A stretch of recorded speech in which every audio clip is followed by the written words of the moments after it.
កំណប់ទ្រព្យលាក់ទុកនៅទីនេះអញ្ចឹងតាបានជាបញ្ចង់ឲ្យអ្នកផ្សេងដឹងពីទីតាំងនោះភ្នោបបារាំងនេះមើលទៅក៏ឲ្យចាប់អារម្មណ៍ដែរ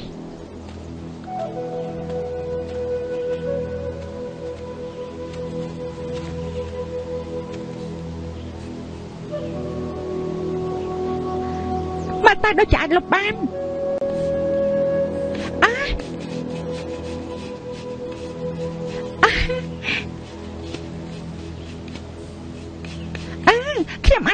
ខ្ញុំអាចធ្វើល្អបានហើយទង្វើល្អរបស់ខ្ញុំកាត់ឡើងហើយប៉ះភ្នោរបស់ខ្ញុំត្រូវទទួលត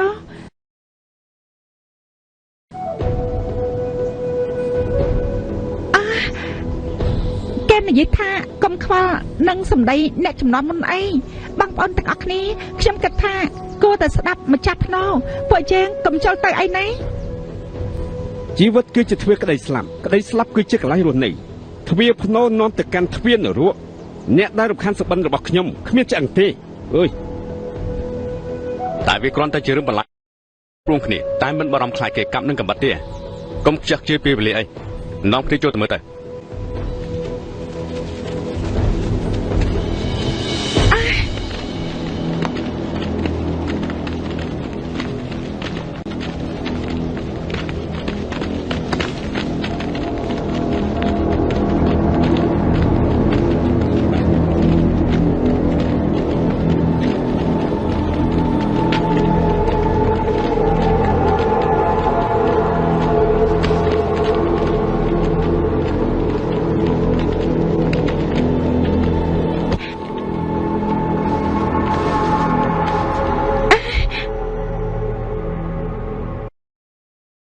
អ្នកគ្រប់គ្នាខ្លាចហើយចុះនាងវិញត្រីធំស៊ីត្រីតូចបិសាចតូចខ្លាចបិសាចធំវាជារឿងធម្មតាទេ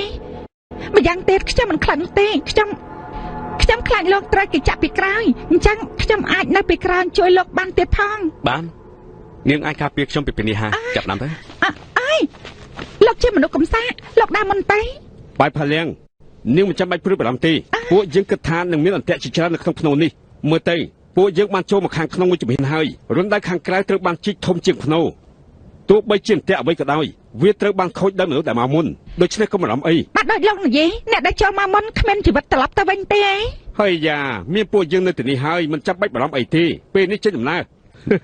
អ្នកទាំងអស់គ្នាមកខាងនេះ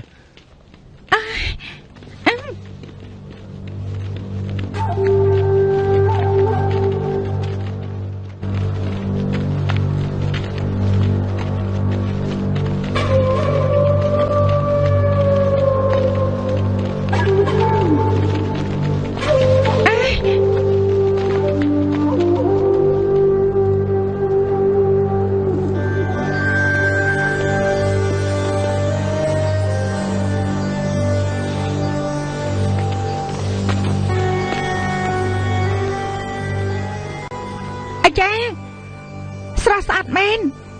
កាយភ្នែកស្រស់ស្អាតតែរូបចម្លាក់ទាំងនេះត្រូវបានឆ្លាក់ឡើងតាមរូបប្រជើងអធិរាជពិតជាស្អាតណាស់តែគិតអញ្ចឹងទេ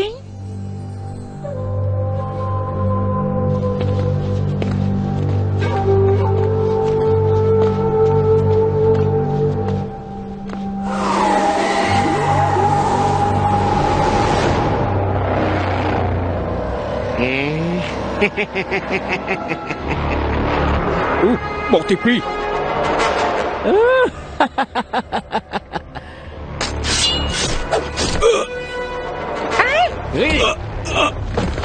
បោកទី2កុំខ្លាច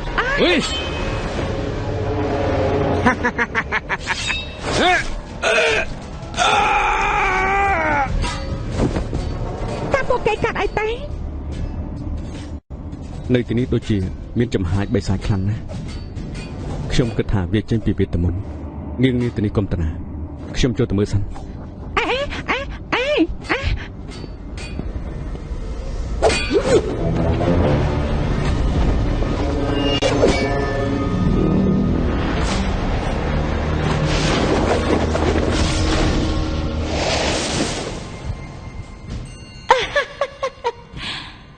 មានចៅចូលមកទីនេះច្រើនណាស់មានតែលោកទេដែលសង្ហាជាងគេនោះនាងជាម្ចាស់ភ្នោមែនទេបើខ្ញុំជាម្ចាស់តើវាយ៉ាងម៉េច ត្រូវឬខុសអ្វីគ្រប់យ៉ាងគឺទទេស្នេហាคล้ายបើស្នេហាคล้ายមានតែស្អប់បែបវាជាការពិតនាងស្អប់ស្ដេចដែរសម្រាប់នាងមែនទេ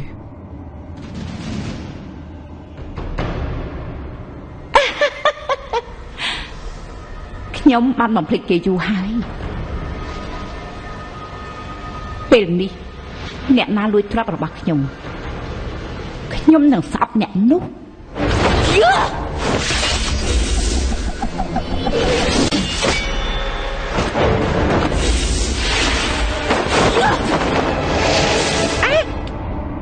កំរាំង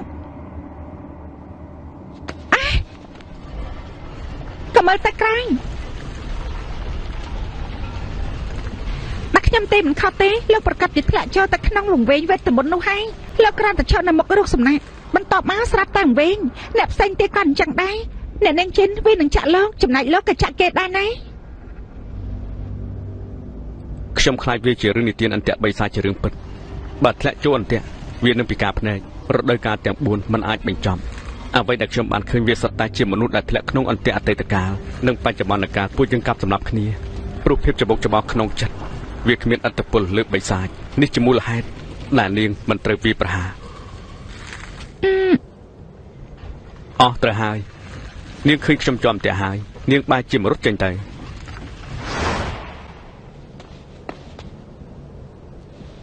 អើយខ្ញុំប្រកាសជាមរុតហើយខ្ញុំមិនមែនជាមនុស្សដែលតែងតែបោះបង់ទេខ្ញុំមានចិត្តស្មោះត្រង់ក្លាហានណាស់ខ្ញុំមិនដឹងពីអ្វីដែលនាងចង់និយាយនោះទេមិនក៏នាងដឹងថាការបិទភ្នែកអាចជួយខ្ញុំបានខ្ញុំទៅខាងឆេនីវចាក់ឈើហូរចំភ្នែកគេស្រាប់តែឈួតភ្លាមដូច្នេះខ្ញុំលេងល្បែងមួយខ្ញុំមិនគិតថាបានផលឬក៏អត់ទេលើកនេះខ្ញុំបានសង្គ្រោះជីវិតលោកណាកុំបដិសេធអីសោះវង្វេងវេទមន្តនេះគេគួរតែត្រូវមានសកម្មភាពតាមភ្នែករបស់រូបចម្លាក់មួយឲ្យតែមើលទៅក្នុងភ្នែករូបចម្លាក់គេច្បាស់ជាត្រូវបានគ្រប់គ្រាន់បានអញ្ចឹងពួកយើងទៅចេះកិនបន្តិចបានទេរូបចម្លាក់ទាំងអស់នេះកំពុងតែមានចលនាពេលនេះផ្លូវប្រាក់ដូចជាពួកយើងមកជាមួយគ្នាតែមួយផ្លែនក៏ត្រូវបាត់អស់ហើយខ្ញុំខ្លាចអ្នកណាម្នាក់ដានផ្ទះដើម្បីបំផន់ពួកយើងបានចឹងធ្វើយ៉ាងម៉េចទេយកដៃរបស់នេះបិទភ្នែកខ្ញុំទៅតែខ្ញុំបិទភ្នែកលោកហេតុអីក៏លោកមិនបិទភ្នែកខ្លួនឯងលោកបិទភ្នែកតែខ្ញុំគឺជាអ្នកនាំផ្លូវពួកយើងចេញពីកន្លែងនេះទៅប្រយ័ត្នផងណា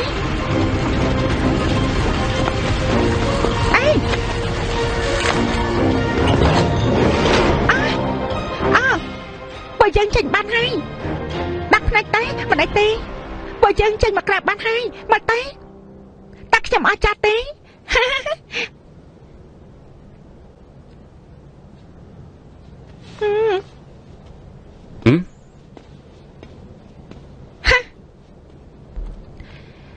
តាកេងឆ្លងស្ពានហើយរុះស្ពានចោលអីនិយាយទេ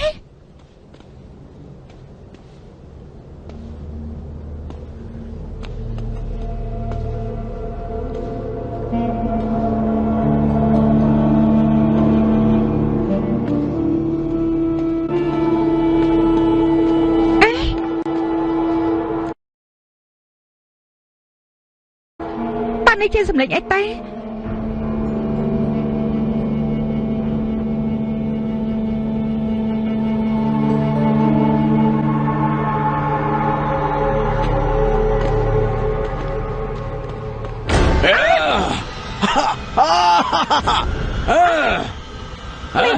េះមិនមែនជាឈិនមិនយ៉ាងទេគេចូលកាន់តែជ្រៅនៅក្នុងផ្ទះវិតមុនហើយគឺអស់សង្ឃឹមហើយគេនឹងត្រូវស្លាប់វាជាការល្អដែលត្រូវបញ្ចប់នៅត្រឹមនេះចាប់សិនខ្ញុំសាក់មកសិនប្រហែលជាអាចជួយគេបាន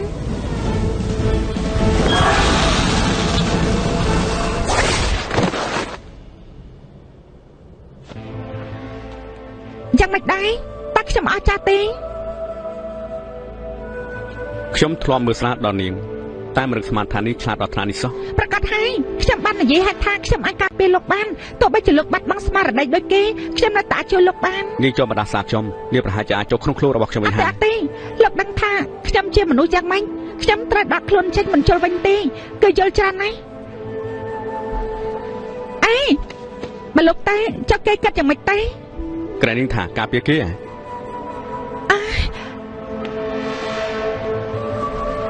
លោកចាំនៅទីនេះសិនទេយើងនឹងត្រឡប់មកជួយលោកវិញពេលដែលឃើញច្រាក់ចាញ់ចាំតិចណា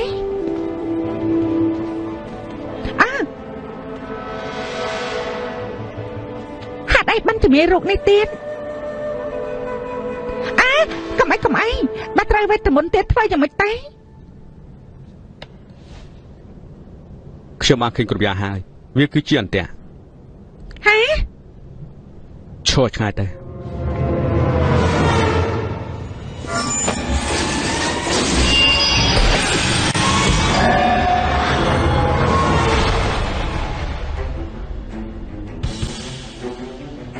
ផែនទីប៉ាកើគឺគំនូសឈីមីនវាបានកើតឡើងជាយូរមកហើយនេះជាផ្ទាំងរូបរបស់គិនលីផ្ទាំងរូបរបស់គិនលីត្រូវទ្វាររស់គឺនៅខាងជើងទ្វារស្លាប់គឺនៅខាងកានប្រហែលជាច្រាក់ចេញអាចនៅក្រៅទ្វាររស់តែមានរឿងអីហ្នឹង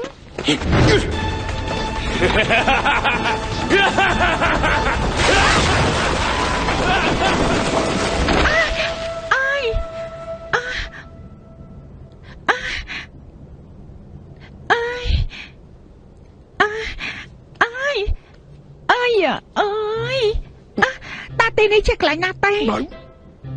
នេះប៉ាគ្រប់គ្រាន់ហើយសំទោសផងខ្ញុំមិនដឹងថាលោកនៅខាងក្រោមខ្ញុំទេ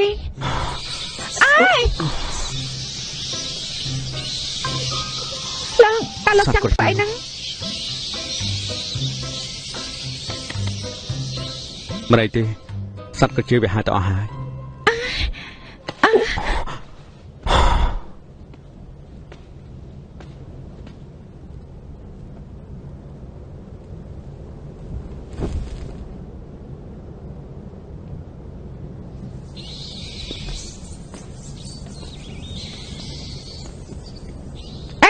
មកតែនេះគឺជាភ្នាប់បុរាណណា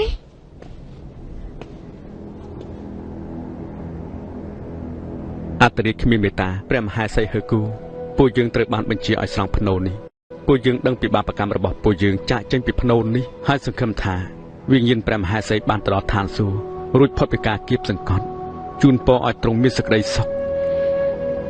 នេះអ្វីទ្វេរស់និងសេចក្តីស្លាប់ការស្លាប់សម្រាប់ជីវិតនោះមានន័យថានៅពីក្រៅទ្វារនៃជីវិតគឺសេចក្តីស្លាប់មានរស្មីនៃជីវិតក្រៅពីទ្វារស្លាប់មានសត្វប្រជាវរស់នៅទីនេះមានន័យថាវាប្រហែលជាមានផ្លូវចេញចិនមិនយ៉ាងនេះគេធ្វើពុតជាឈួតហើយព្យាយាមលួចទ្រព្យសម្បត្តិអ្នកណាដឹងថាគេជួយយ៉ាងទេវាសនាពិតជាលេងសាច់មែនត្រូវទេអញ្ចឹងនាងជួយដល់គេគ្មានប្រយោជន៍ទេបិសាចជួយមនុស្សធ្វើបាបមនុស្សពិភពលោកនេះមិនដូចអ្វីដែលខ្ញុំគិតទេបានចឹងពេលនេះគិតយ៉ាងម៉េចទេ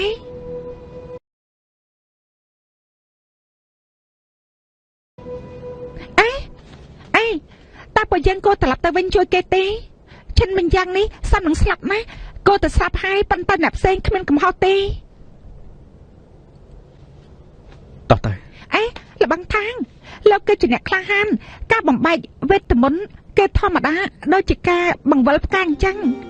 ជើងមកខាងប្រឆាំងនឹងបិសាចទាំងអស់ហើយខ្ញុំពិតជាគ្មានអីចម្លាច់ទេយ៉ាល្អគេធ្វើអញ្ចឹងចាស់ខ្ញុំនៅទីនេះរងចាំជ័យជំនះរបស់លោកយ៉ាងម៉េចដែរ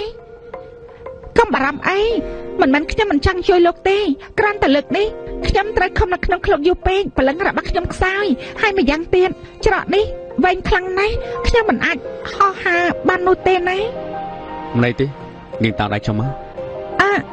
បែបនេះមិនសមទេបែបនេះមិនសមទេណានាងនិយាយត្រូវណាស់មិនសមទេទុកនាងនៅតែម្នាក់ឯងយល់ល្អគួរតែចូលក្នុងឃ្លោកវិញកុំនិយាយទៀតអីគឺជាបងប្អូនត្រូវ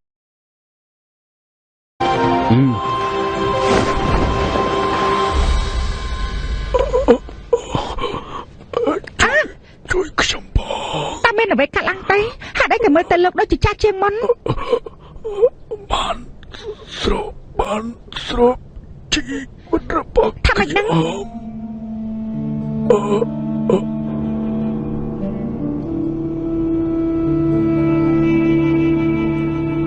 ជីវិតនឹងការស្លាប់តើអាចឆ្លងកាត់ពលឺទាំង7ទេ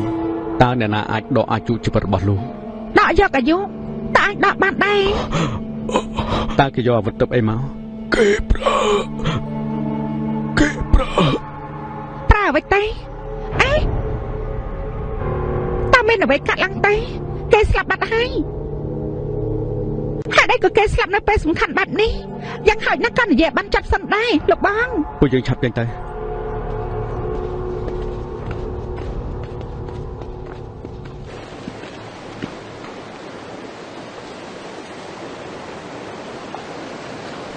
ពីហឹងគឺខ្លាំងជាងគេគឺជាអ្នកចាប់បិសាចបកាជាងគេបានរស់នៅក្នុងសមុទ្រខាងកើតកន្លងមកពួកយើងបានលើកដំណឹងថាគេបានឆ្លងកាត់ក្រុងឡានស៊ីដើម្បីចាប់បិសាចប៉ុន្តែមិនមានភស្តុតាងបញ្ជាក់ថាយានតាំងត្រូវគេចាប់ទេខាងក្រៅកន្លែងដែលគេនៅសិតតែជាវិទមន្តដ៏គ្រោះថ្នាក់បំផុតសម្រាប់បិសាចតើលោកបងប្រកាសថាដើម្បីបំបាច់វាតែម្នាក់ឯងបានទេមិនបីរំលឹកថាពួកយើងនៅកន្លែងណាព្រមដៃសមុទ្រខាងកើតបើបានជួបជាមួយនឹងតកូលនេះតើត្រូវធ្វើយ៉ាងម៉េចឲ្យតែមានឱកាសបន្តិចបន្តួចដើម្បីស្វែងរកយានតានមិនថាជាភ្នំដាវឬក៏សមុទ្រភ្លើងឬត្រូវចុះនរកក៏ខ្ញុំហ៊ានបដូរដែរ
តើឯជាបិសាចអ្វីហេតុអីមានធម្មពលបែបនេះសំណាងរបស់លោកហើយមិនមែនជារបស់នាងទេបើពំនោះទេមេរៀនថ្ងៃនេះមិនមែនធម្មតាបែបនេះឡើយ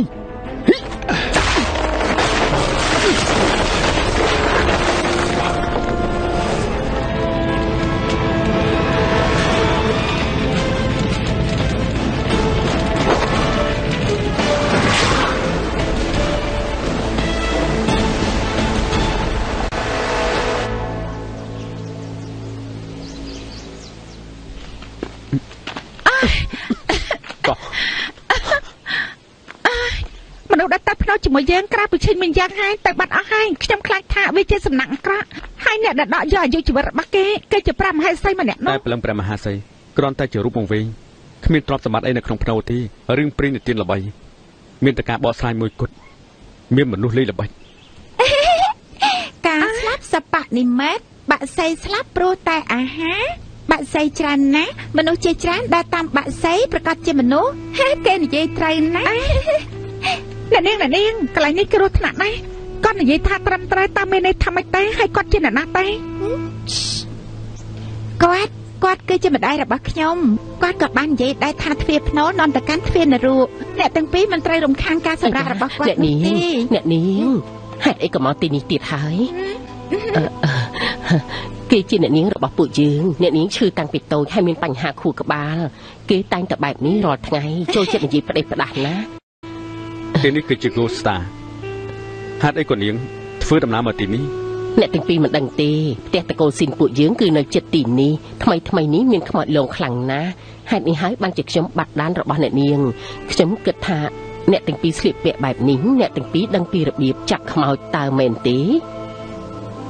ហើយពួកគេជាមនុស្សអាក្រក់ពួកយើងឆាប់ត្រឡប់ទៅផ្ទះវិញពួកគេគឺជាបិសាចចេញពីនរកឃើញទេអ្នកនាងចាប់ដើមវិញទៀតហើយបើអ្នកទាំងពីរអាចជួយឲ្យគ្រួសារស៊ីនបានសុខលោកម្ចាស់យើងនឹងផ្ដល់រង្វាន់យ៉ាងច្រើន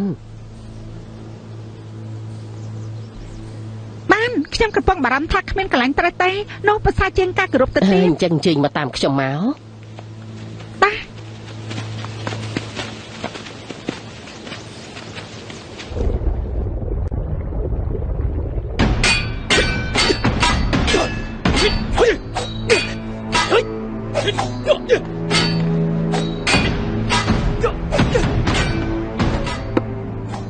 ឆាប់ទៅ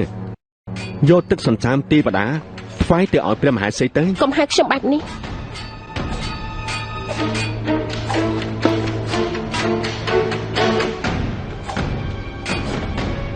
បិតារបស់ពួកយើងកំពុងតែពិភាក្សារឿងពិធីអភិសេកហើយបែបនេះគ្មានអ្វីខុសទេឬក៏ព្រះនាងមានការអៀនខ្មាស់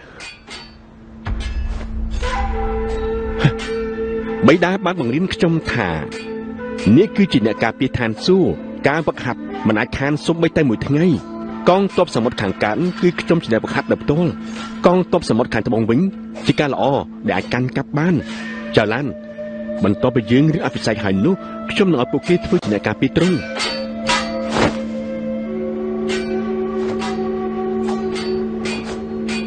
ចៅឡានជាខ្ញុំទៅខ្ញុំនឹងការពារទ្រង់ជារៀងរហូតមិនធ្វើឲ្យទ្រង់ឈឺចាប់ទេខ្ញុំមិនត្រូវការទ្រង់ការពារទេខ្ញុំអាចដោះស្រាយខ្លួនឯងបាន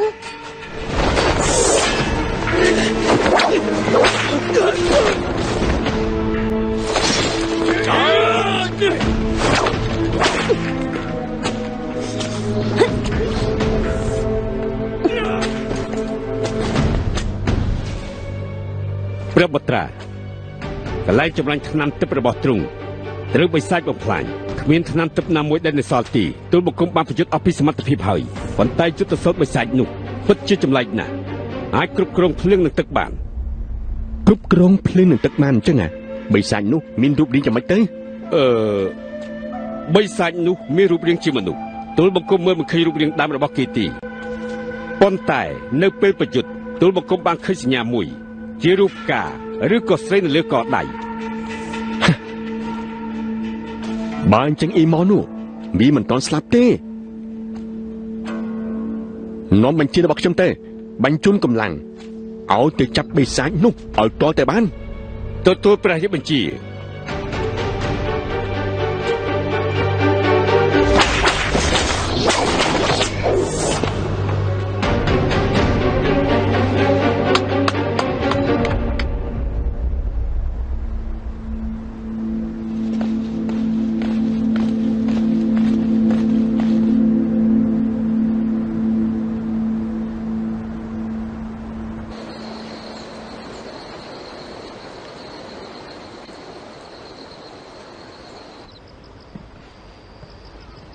សៀងជីនរបស់យើងខុសពីមនុស្សធម្មតាដើម្បីកុំឲ្យគេងងឹតភ្នែកខ្ញុំបានសង់ផ្ទះនៅកន្លែងមានមនុស្សច្រើនគ្រូហុងស៊ុយនិយាយថាទីនេះមានចំហាយមិនល្អទីងាយតាក់ទាញវិញ្ញាណបិសាចប៉ុន្តែនៅពេលនោះខ្ញុំមិនបានយកចិត្តទុកដាក់នោះទេតែពេលនេះអ្នកប្រុសថាងខ្ញុំមើលឃើញថាលោកនៅក្មេងតែលោកពិតជាដឹងពីវិធីចាប់បិសាចពិតមែនណាខ្ញុំគឺជាសិស្សនៅប៉ាលីងជាវខ្ញុំបានវឹកហាត់យុទ្ធសាស្ត្រកម្ចាត់បិសាចតាំងពីនៅតូចកុំបារម្ភអីអូសុំទោសផងខ្ញុំមានភ្នែកមើលមិនស្គាល់ភ្នំថៃសានដូច្នេះអ្នកប្រុសថាងជាសិស្សមកពីប៉ាលីងសៀវដល់ល្បីល្បាញអ្នកប្រុសថាងតើលោករៀបការហើយនៅហាត់អីក៏លោកម្ចាស់សួរខ្ញុំបែបនេះអ្នកប្រុសថាងមកពីប៉ាក់ដល់ល្បីល្បាញហើយជាមនុស្សមានទេពកោសល្យអាចទុកចិត្តបានបើលោកមិនស្អប់ខ្ពើមទេតើលោកសុខចិត្តរៀបការជាមួយនឹងកូនស្រីខ្ញុំឈ្មោះសៀងជីនបានទេខ្ញុំដឹងគឺសៀងជីនរបស់ពួកយើងមិនស័ក្តិសមនឹងលោក ប៉ុន្តែគ្រួសារស៊ីនយើងមានដី 1000 ហិកតាមានមុខរបរជាច្រើនមានសូត្រនិងមានមាសរាប់មិនអស់បើលោកយល់ព្រមខ្ញុំនឹងប្រគល់ទ្រព្យសម្បត្តិគ្រួសារស៊ីនឲ្យលោកទាំងអស់សំតផាងបន្តទៀតទេអញ្ចឹងខ្ញុំគ្រាន់តែភ្ញាក់ផ្អើលបន្តិចខ្ញុំគិតថាវាបន្តទៀតនៅថ្ងៃនេះលក្ខខណ្ឌកម្ចាត់វិសាចតែមិនបានរំពឹងទុកថាវាគឺជារឿងរីករាយរបស់មនុស្សប្រុសស្រីទេខ្ញុំដឹងហើយខ្ញុំដូចជាតក់ក្រហល់ពេកប៉ុន្តែវីខ្ញុំកាន់តែចាស់ទៅហើយរឿងមួយគត់ដែលខ្ញុំបារម្ភគឺអនាគតកូនស្រីខ្ញុំសៀងជីនក្មេងម្នាក់ទុនខ្សោយនេះងាយបិសាចតាក់ទាញនៅពេលដែលមនុស្សធម្មតាឃើញគេពួកគេខ្លាចឬស្អប់គេមានតែនៅប្រុសថាងប៉ុណ្ណោះដែលមិនខ្លាចគេលោកគឺមានសមត្ថភាពក្នុងការការពារគេបើលោកយល់ព្រមនឹងមង្គលការនេះសូម្បីតែធ្វើជាប្រពន្ធចុងក៏ខ្ញុំលែងបារម្ភដែរលោកប៉ោង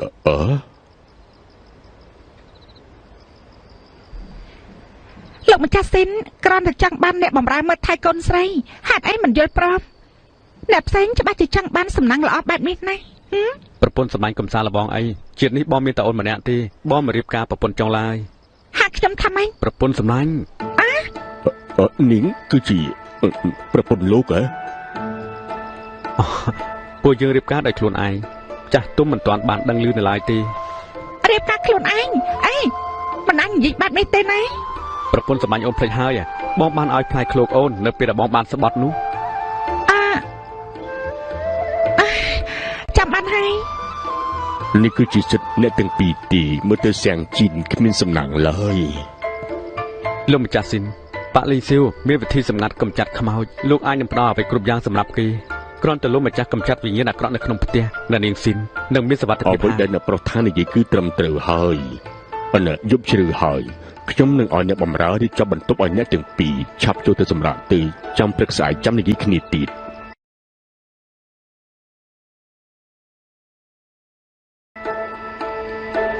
លោកបានប្រាប់ខ្ញុំហើយលោកក៏ឲ្យខ្ញុំដេញនៅនឹងដីលោកមិនគិតថាលោកធ្វើអញ្ចឹងជាការខុសឯងបន្តិចទេលោកម្ចាស់ស៊ីនរៀបបន្ទប់តែមួយសម្រាប់ពួកយើងទាំងពីរនាក់ពិតជាខុសមែនប្រហែលជាគាត់គ្រាន់តែចង់សាកល្បងជាមួយយើងតែប៉ុណ្ណោះទេ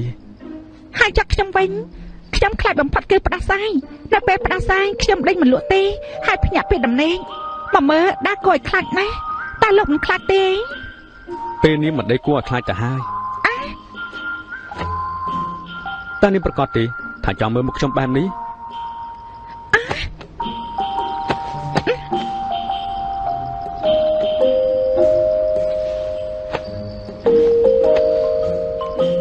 លោកចាត់ថាងលោកធ្លាប់និយាយប្រាប់ខ្ញុំថានៅលើលោកនេះគ្មានខ្មោចទេដូច្នេះលោកប្រាប់លោកម្ចាស់ស៊ីនបើជួបខ្មោចត្រូវដេញខ្មោចចេញតាមពាក្យនេះគ្រាន់តែជាពាក្យនិយាយលេងទេមែនទេលោកម្ចាស់ថាងគឺវាជាការពិតចា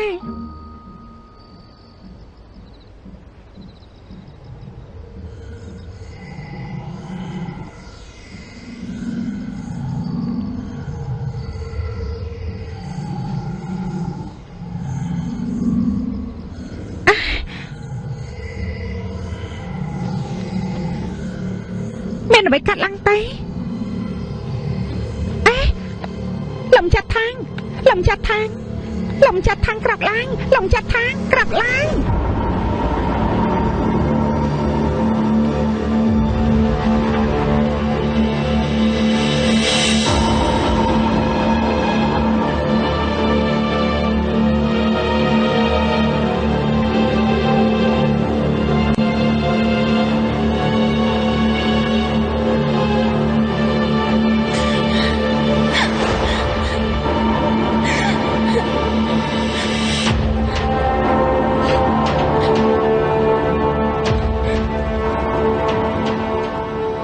តាណាគីមានរឿងការឡើងចំពោះនាងជាកំហុសរបស់លោកខ្ញុំខ្លាចទៅច្បាប់នេះលោកជំពាក់ខ្ញុំហេតុអីក៏មិនឲ្យខ្ញុំត្រឡប់មកវិញជាកំហុសរបស់ខ្ញុំហ៎តើខ្ញុំជំពាក់អីនាងតើនាងចង់បានអីពីខ្ញុំ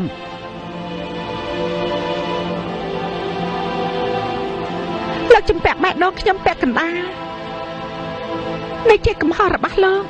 ត្រូវឲ្យវាមកខ្ញុំវិញបេះដូងរបស់ខ្ញុំឈឺដូចជាសុបិនមួយឲ្យគេដាក់វិតាមីនអីមកលើខ្ញុំមែនទេវង្វេងឯងខ្ញុំគ្មានបំណងរំខានលោកនោះទេពិតជាខ្មាច់ឡងមែនទេស្រាប់ទេ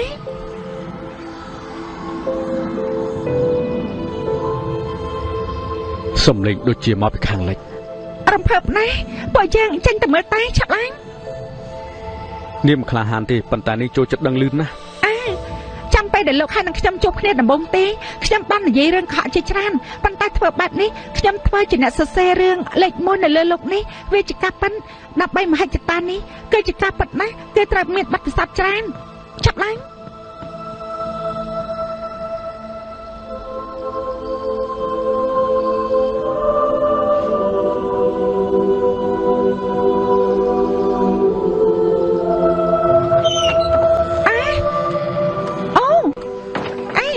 នៅទីនោះធ្វើអីទៀត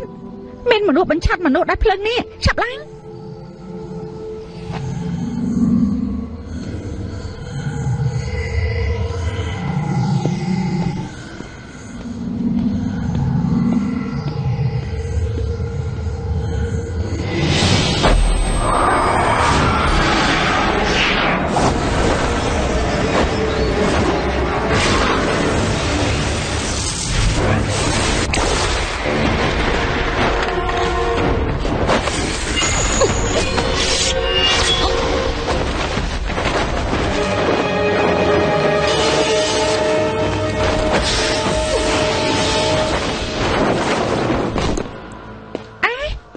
ងងម៉ែហ៊ានប្រឆាំងនឹងពួកយើងដោយសារតែប្រាល្បិចចាប់បែបនេះបញ្ឆាត់ឲ្យពួកយើងចេញមកដូច្នេះយើងមិនទុកឲ្យពួកឯងធ្វើអ្វីតាមពើចិត្តទេ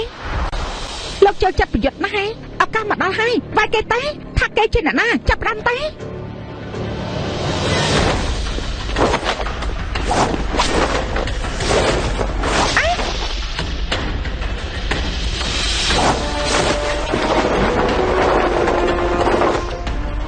បែរគេជាមួយគ្នា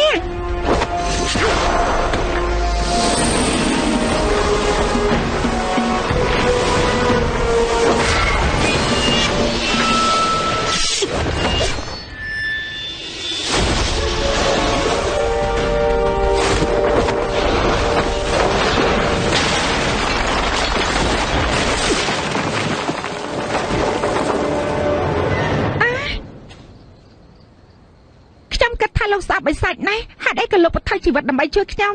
អបសពក៏ចង់តបស្នងអ្នកដែលជួយសង្គ្រោះជីវិតខ្ញុំ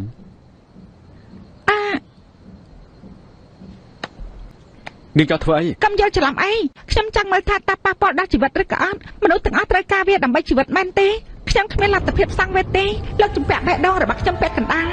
ឆាប់សារមកខ្ញុំវិញឆាប់សារមកខ្ញុំវិញមក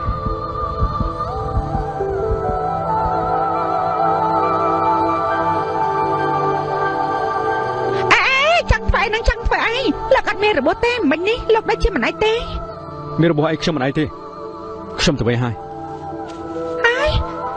ចម្លែកមែនអ្នកណាខ្វល់ពីលោកទេខ្ញុំឃើញលោកជួយខ្ញុំតាមទឹកចិត្តលោកចាស់អី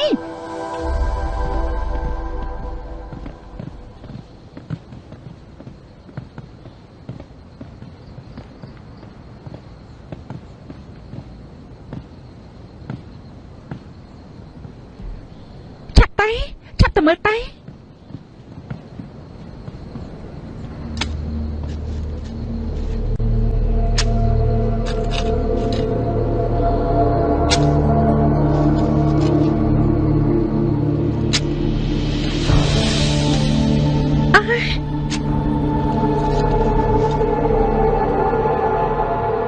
សៀវ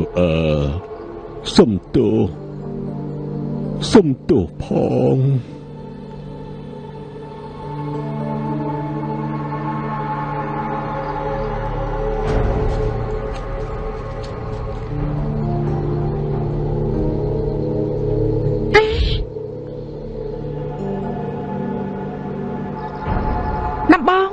មនុស្សអាកំបាំងនេះបង្កាត់អន្ទះបន្ទាប់មកលោកម្ចាស់ស៊ីនបានកប់ផ្កានិងឆ្អឹងតើអ្នកណាគឺជាអ្នកសម្ដែងទេ ពេលភ្នោអធិរាជទៅភូមិគ្រឹះតកូលស៊ីនរឿងនេះកាន់តែគួរឲ្យចាប់អារម្មណ៍ហើយលោកម្ចាស់ថាងហេតុអីក៏ពួកយើងមិនភ្នាក់គ្នាតើអ្នកណារកឃើញការប៉ັດមុនទៅតានេះចង់ភ្នាក់យ៉ាងម៉េចស្វែងរកការប៉ັດបើខ្ញុំឈ្នះលោកត្រូវតែដោះលែងខ្ញុំណាចុះចាញ់យើងវិញហ៎អញ្ចឹងលោកអាចបញ្ជាខ្ញុំតាមចិត្តខ្ញុំមិនភ្នាក់ទេបើដូចគ្នាអេខុសគ្នាភ្នាក់ទេបង្កើតសំណាងរបស់លោកទេគិតមើលទេអ្នកខ្លះហាន់តាំងពីបុរាណមួយណាដែលមិនមានការប្រកួតម្យ៉ាងទៀតលោកមិនចង់ពឹងផ្អែកទៅលើកម្លាំងប៉ិតរបស់លោកទេតើលោកអាចឈ្នះខ្ញុំទេហើយគួរឲ្យធុញណាស់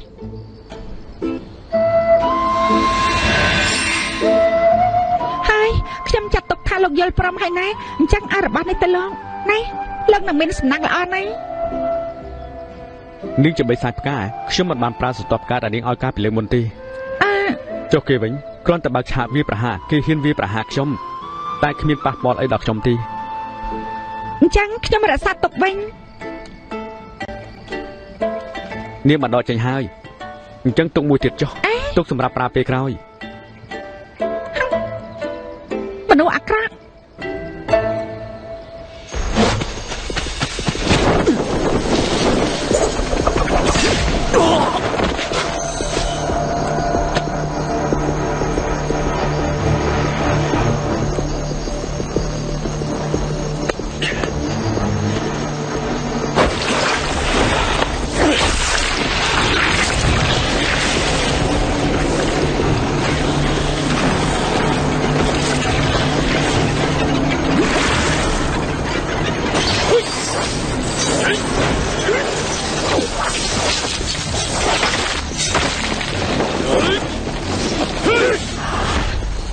ក្បួននាគពតត្រូវបានប្រើប្រាស់ទាំងអស់អាយស៊ីនឆាប់ចេញមក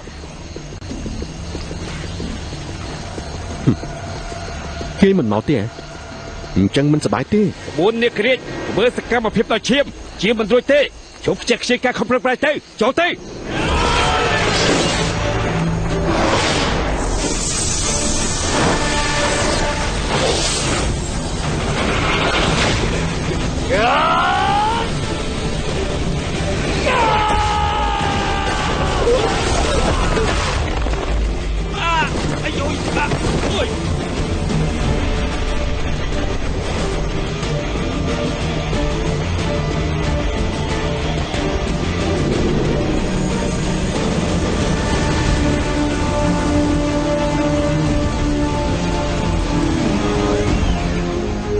នេះសមុទ្រខាងកើតមានតែប៉ុណ្្នឹងទេហ៎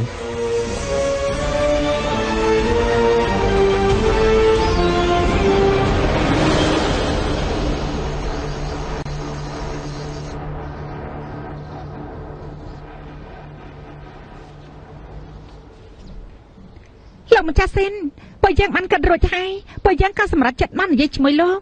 ហើយខ្ញុំតែងចេញទៅក្រៅរៀងរាល់យប់មិនមែនខ្មោចលងទេប៉ុន្តែដេកវាមិនលក់ដូច្នេះលោកម្ចាស់ស៊ីន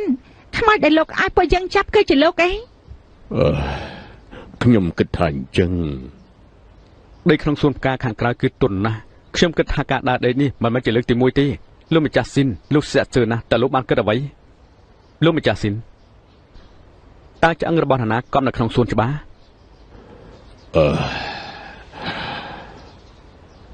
គ្មានអ្វីអាចគេចផុតពីភ្នែកអ្នកប្រុសທາງបានទីអាកំបាំងគ្រួសារខ្ញុំមិនចង់និយាយប្រាប់គេឡើយអ្នកទាំងពីរមកផ្ទះពួកយើងលើកដំបូងទើបតែបែកធ្លាយរឿងចាស់បែបនេះអាចទុកថាជាវាសនាហើយឆ្អឹងកប់ក្នុងសួនផ្កាគឺជាប្រពន្ធចុងខ្ញុំគឺសៀងនេះមកពីគ្រួសារទើយកឆ្អឹងកប់គ្មានមឈូសទីនោះជាទម្លាប់គ្រួសាររបស់គេប្រកលតតជើឬយកឆ្អឹងមកកាប់ហេតុអីបានជាស្ដាប់តែដូចជាធ្លាប់លឺអញ្ចឹងលោកកប់ការនៅពេលយប់ក៏ជាផ្នែកនៃទំនៀមទម្លាប់ដែរអត់ទីខ្ញុំដើរមកមើលទៅរកសៀងអ៊ីដោយសារតែដល់ចៃដន្យខ្ញុំបានឃើញសៀងអ៊ីណាគេសម្រាប់មនុស្សដល់សម្ងាត់ខ្ញុំបានធ្វើគេខកចិត្តនឹងណាលោកម្ចាស់ស៊ីនក្រែងកូនស្រីរបស់លោកមានបញ្ហាខួរក្បាលក្រែងគេ មានជំងឺវង្វេងឯង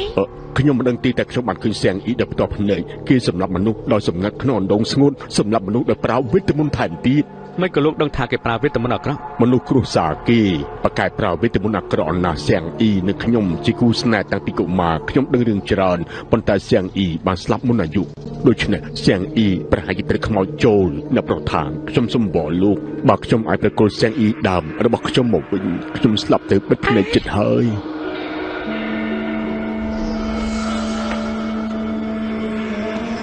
ដងនេះច្រើនណាស់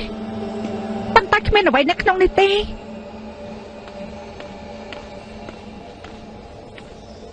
ណែតើលោកជឿអ្វីដែលលោកម្ចាស់ស៊ីននិយាយទេអ្នកនាងស៊ីនចម្លែងត្រូវបានបិសាចចោលអញ្ចឹងតាមបានជាគាត់ចង់ឲ្យលោករៀបការជាមួយកូនស្រីគាត់គឺព្រោះតែចង់ឲ្យលោកព្យាបាលនាង កាលពីនាងស៊ីននៅតូចម្ដាយរបស់នាងបានស្លាប់ហើយសំម្ដាយនាងក៏បានទុកនៅក្នុងសួនផ្កានេះពិតជារបស់មនុស្សស្រីនោះមែនពេលខ្លះវាក៏បានស្ងប់ស្ងាត់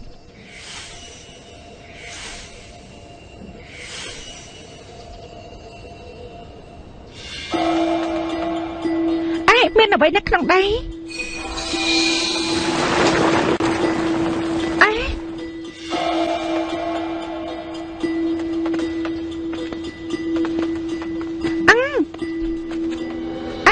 ក្រែងនោះគឺអ្នកនាងជាណៃ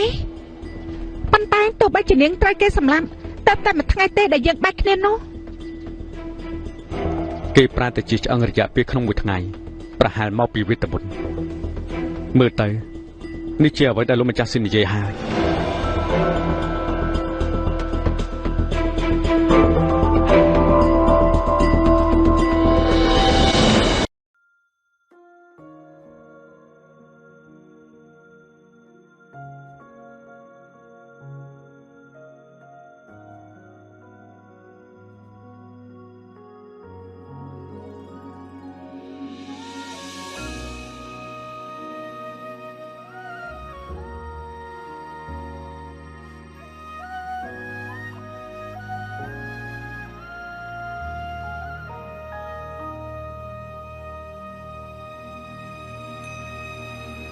翠色的回忆是月落如霜，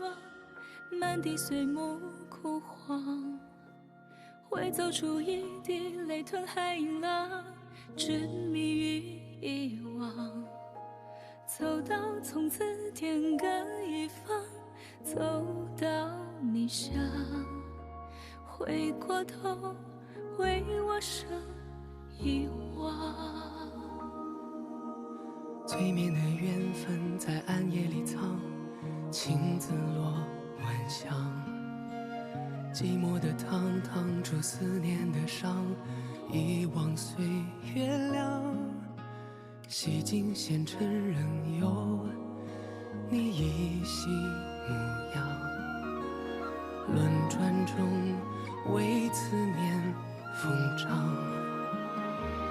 一世繁华人间一场落花风，平添一池落花中，看破红尘的眼红。你是遥遥天上一捧秋月容，只敢萧瑟不敢浓。梦中有两人与共。